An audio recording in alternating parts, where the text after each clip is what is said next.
Hi everyone, আমি ঋতুস কিচেনে আপনাদের স্বাগত জানাচ্ছি।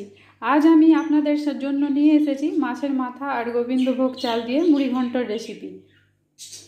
আপনারা হয়তো অনেকেই মাছের মাথার মুড়ি ঘন্ট খেয়েছেন, কিন্তু একবার এইভাবে বানিয়ে দেখুন, স্বাদটা যেন আরও দ্বিগুণ বেড়ে যাবে।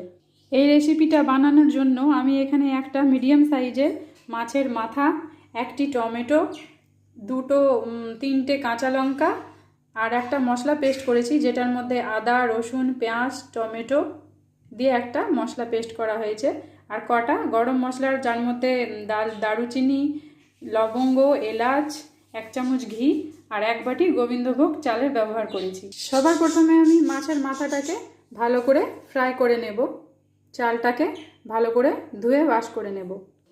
আপনারা দেখতে পাচ্ছেন এদিকে আমার মাছের মাথাটা ভালো করে ফ্রাই করে নেওয়া হয়ে গেছে, আর আমি গোবিন্দভোগ চালটাকে ভালো করে ওয়াশ করে নিয়েছি। এদিকে আমি কটা কাজু আর কিশমিশেরও ব্যবহার করেছি। এবার কড়াইয়ে সবার প্রথম একটু 5 ফোড়ন দিব, যার মধ্যে আমি জিরা আর শুকনো লঙ্কার ব্যবহার করেছি। তারপর একটু গোটা গরম মশলা ফোড়নে দিয়ে দিচ্ছি। এরপর আমার আগে থেকে ধুয়ে রাখা গোবিন্দভোগ চালটাকে কড়াইয়ে দিয়ে দিচ্ছি। এটাকে বেশ ভালো করে আমায় ভেজে নিতে হবে। এই গোবিন্দভোগ চালটাকে ভাজতে ভাজতে আমি এর মধ্যে হলুদ, লবণ, চিনি সব একটি একটি করে অ্যাড করে দিচ্ছি। তো বন্ধুরা, আমার গোবিন্দভোগ চালটা প্রায় ভাজা হয়ে গেছে। এখন এই চাল থেকে একটা মিষ্টি সুগন্ধ বেরাচ্ছে। এখন আমি আগে থেকে আমার তৈরি করে মশলার পেস্টটাকে এখানে অ্যাড করে দিচ্ছি। এবার অ্যাড করছি আমার কাঁচা লঙ্কা, আগে থেকে কেটে রাখা টমেটো কুচি, একটু সর্ষের তেল। এবার ভালো করে আমাকে এই মশলাটাকে ভেজে নিতে হবে।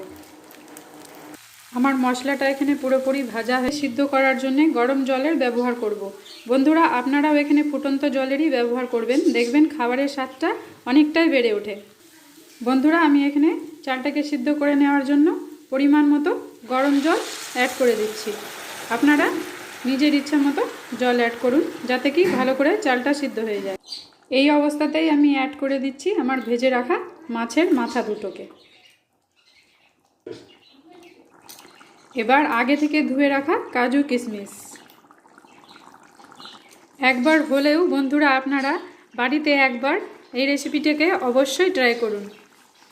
এবার আমি একটা ঢাকনির সাহায্যে এটাকে ঢেকে রাখবো, যাতে করে আমার চালটা পুরোপুরি ভালো করে সিদ্ধ হয়ে যাবে। এখন আমার চালটা পুরোপুরি সিদ্ধ হয়ে গেছে। এবার আমি এতে অ্যাড করছি গরম মশলা আর 1 চামচ ঘি।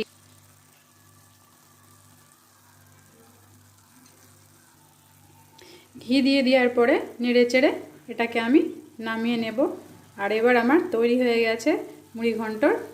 বন্ধুরা, এরকম নিত্য নতুন রেসিপি দেখার জন্য আমার চ্যানেলটিকে অবশ্যই ভিজিট করুন, সঙ্গে থাকুন, আর আমার চ্যানেলটিকে লাইক, সাবস্ক্রাইব অবশ্যই করবেন।